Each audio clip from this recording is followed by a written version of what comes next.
General Ambrose E. Burnside was the head of the Northern Army for one single campaign in which he failed.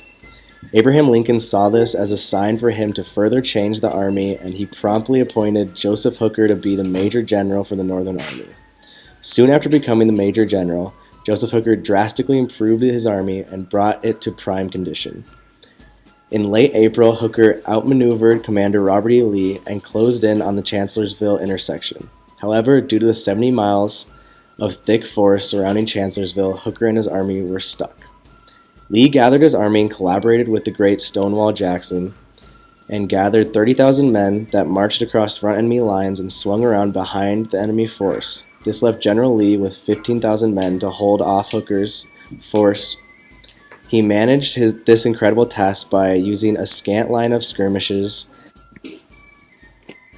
As soon as Jackson was in position, he attacked and the Confederate force defeated the Union.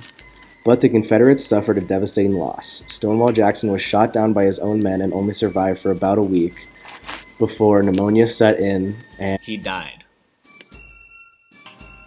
Many other historians consider him as one of the most gifted tactical commanders that was ever involved in a U.S. war.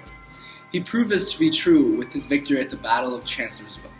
Jackson went up against an army twice his size and came out with one of the most impressive military victories in the United States history.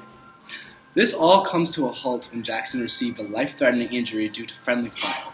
He was shot 3 times by his own army, and this resulted in amputation of his left arm. Since sanitation was so poor on the battlefield, Jackson came down with a severe case of pneumonia that eventually led to his death 3 weeks later. His death was a severe setback for the Confederacy and resulted in a strong negative effect that not only crushed the morale of the Confederate Army, but also drastically affected the general public in the South. In my opinion, this was the turning point in the war, and it gave the Union the upper hand. Without Stonewall Jackson, the Confederacy was nothing. As May 1st and 2nd gave way, the Confederate Army released a battery of artillery that pushed the Northern Army back. This infantry smashed into a pillar that Hooker was leaning on, knocking him unconscious for half an hour. This affected the Northern Army poorly, causing confusion. The Confederate Army smashed through the final row of Union soldiers and united in Chancellorsville. Hooker and his army retreated, losing about 18,000 men, while only costing the Confederates about 13,000.